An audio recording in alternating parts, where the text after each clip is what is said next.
அவசரகால நீட்டிப்பு சம்பந்தமான விடயத்தில் எங்களுடைய பலியை ஒரு கணம் இங்கே குறிப்பிட்டுவிட்டு அந்த விடயத்துக்கு வருகின்றேன். வலிந்து காணாமல் ஆக்கப்பட்ட உறவுகளுக்கு நீதி கோரி அவர்களின் உறவுகளால் முல்லைத்தீவில் முன்னெடுக்கப்பட்டு வரும் போராட்டம் நாளை மறுநாளோடு 9 ஆண்டுகளை நிறைவு செய்து 10வது ஆண்டாக தொடர உள்ளது.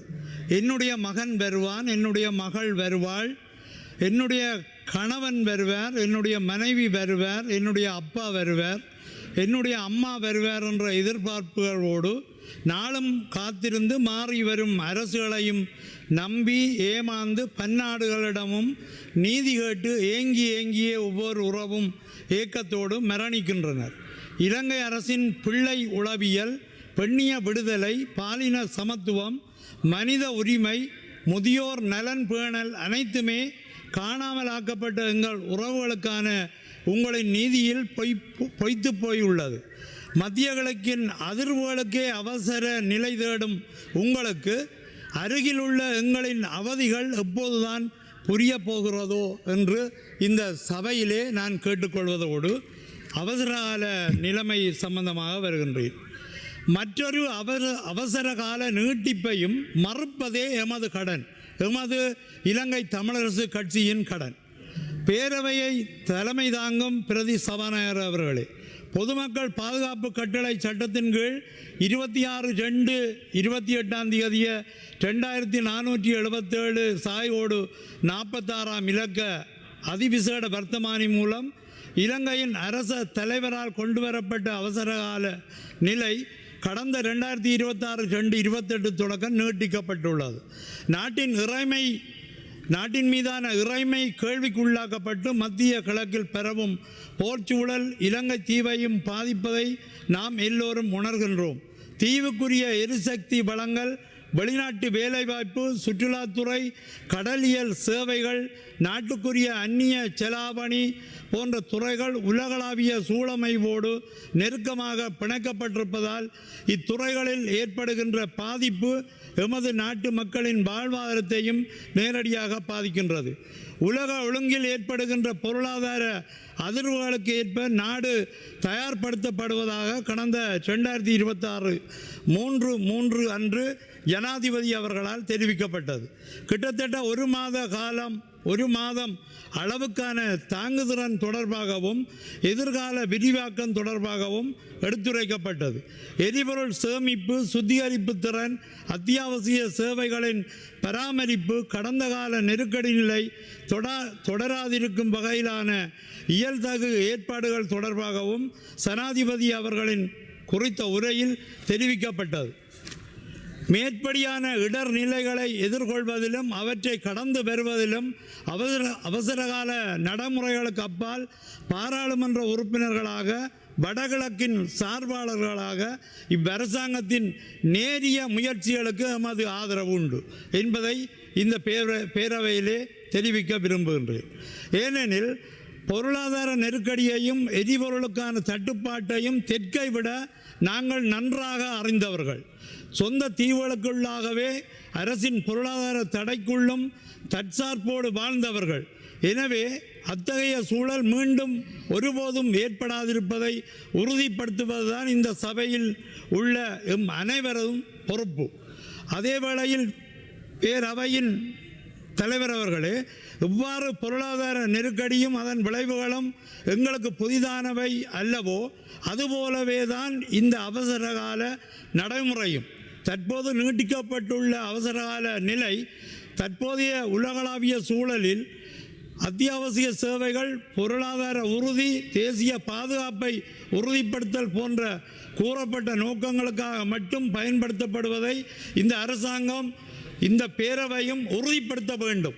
அதிகாரிகளுக்கு வழங்கப்படும் உயர் அதிகாரம் தேசிய நெருக்கடி காலங்களில் மக்களின் இயல்பு வாழ்வை இயலுமான வரையில் உறுதிப்படுத்த மட்டும் பயன்படுத்தப்படுவதாக இருக்க வேண்டும். மாறாக அவை கடந்த காலங்களைப் போன்று தமிழர் குரல் வலையை நெறித்து கட்டமைக்கப்பட்ட இன அழிப்பு நடைமுறைகளை வடகிழக்கில் தொடர்வதற்கான கருவியாக அமைதல் கூடாது. விடுதலை போராட்ட வரலாற்றில் பல ஆண்டு காலம் நாங்கள் அவசரகால விதிமுறைக்குள்ளாகவே வாழ்ந்தவர்கள். எனவே இத்தகைய சட்டங்கள் மீண்டும் அமுல்படுத்தப்படும் போதெல்லாம் அது தேசிய அளவில் இடர் நிலையை ஒழுங்கமைக்கும் செயல்பாடாக அல்லாது தமிழர் உரிமைகளை நசுக்கும் ஒரு வெள்ளாதிக்க கருவியாகவே எமது மக்களால் பார்க்கப்படுகின்றது. இது எமது மக்கள் மத்தியில் இயல்பாகவே அச்சத்தையும் நிச்சயமற்ற தன்மையையும் உருவாக்குகின்றது. சட்ட ஏற்பாட்டுடனான மக்கள் மயப்பட்ட நடவடிக்கைகள், அமைதியான போராட்டங்கள் வடக்கு கிழக்கில் உள்ள மக்களின் அன்றாட இயல்பு வாழ்வை கட்டுப்படுத்தும் வகையில் இந்த ஒழுங்கு விதிகள் பயன்படுத்தாதிருப்பதை உறுதிப்படுத்துங்கள். போருக்கு முன்னும் போரின் பின்பும் போரின் போதும் போருக்கு பின்னருமான எங்கள் இறைமைக்காக, தேசிய இருப்புக்காக, நிலத்துக்காக, வாழ்வாதார மூலங்களுக்காக போராட்டமே வாழ்வாக தமிழர்கள் நாங்கள் போராடி கொண்டிருக்கிறோம். போரின் போது இலங்கை அரசால் நிகழ்த்தப்பட்ட இனப்படுகொலைக்கான நீதி வேண்டி போராடி கொண்டிருக்கின்றோம். உங்களிடம் நம்பி ஒப்படைத்து தொலைந்து போன எங்கள் உறவுகளுக்கான நீதி வேண்டி போராடி கொண்டிருக்கின்றோம். போரிலே அரசியல் கைதிகளாக சிறையில் வாடும் எங்கள் உறவுகளின் விடுதலை வேண்டி போராடி கொண்டிருக்கின்றோம். வெள்ளம் வந்தாலும், மண் சரிந்தாலும், தீப்பிடித்தாலும், ஏன் உலக ஒழுங்கில் எந்த குழப்பம் நேர்ந்தாலும் ஓயாது தமிழர் நிலங்களை அபகரித்து கொண்டிருக்கும் இந்த மகாவலி அதிகார சபை, வனவள திணைக்களம், வனஜீவராசிகள் திணைக்களம், படையினர் என அரசின் குடியேற்ற கட்டமைப்புகளிடமிருந்து எங்கள் சொந்த நிலத்தை காப்பாற்றவும், எங்கள் உரிமைகளை தக்க வைக்கவும் தான் நாளும் போராடி கொண்டிருக்கின்றோம். தீவுக்குள்ளாக உங்களுடனும் தீவுக்கு வெளியே இந்திய இழுவை படகுகளோடும் போராடுதலே வாழ்வாகி போகும் எங்களின் போராட்டங்களை மட்டுப்படுத்தும் வல்லாதிக்க கருவியாக இந்த அவசர சட்டம் பயன்படுத்தப்படாதிருப்பதை நீங்கள் நிச்சயமாக உறுதி செய்யுங்கள். கௌரவ பிரதி சபாநாயகர் அவர்களே, இந்த உலகளாவிய நிச்சயமற்ற பொழுதிலே இந்த நாட்டில் உள்ள அனைத்து சமூகங்களும் பாதுகாக்கப்பட்டவர்களாகவும் மதிக்கப்படுபவர்களாகவும் உணர வேண்டியது கட்டாய தேவை. சட்டம் நியாயமாகவும் பொறுப்புடனும் பயன்படுத்தப்படும் என்ற நம்பிக்கையை ஒவ்வொரு குடிமகனும் கொண்டிருக்கும் போது மட்டுமே தேசிய உறுதிப்பாட்டை அடைய முடியும்.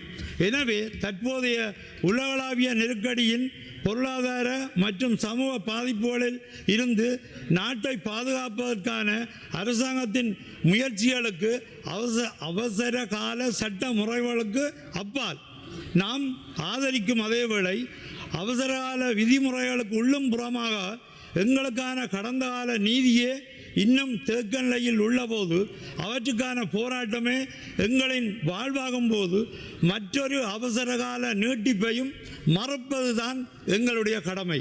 தேசிய பாதுகாப்பு என்பது மக்களின் உரிமைகளோடு ஒத்திசைவது உங்களின் அரசாங்கத்தின் அவசரகால நிலையேனும் மெய்ப்பிக்கட்டும். நன்றி.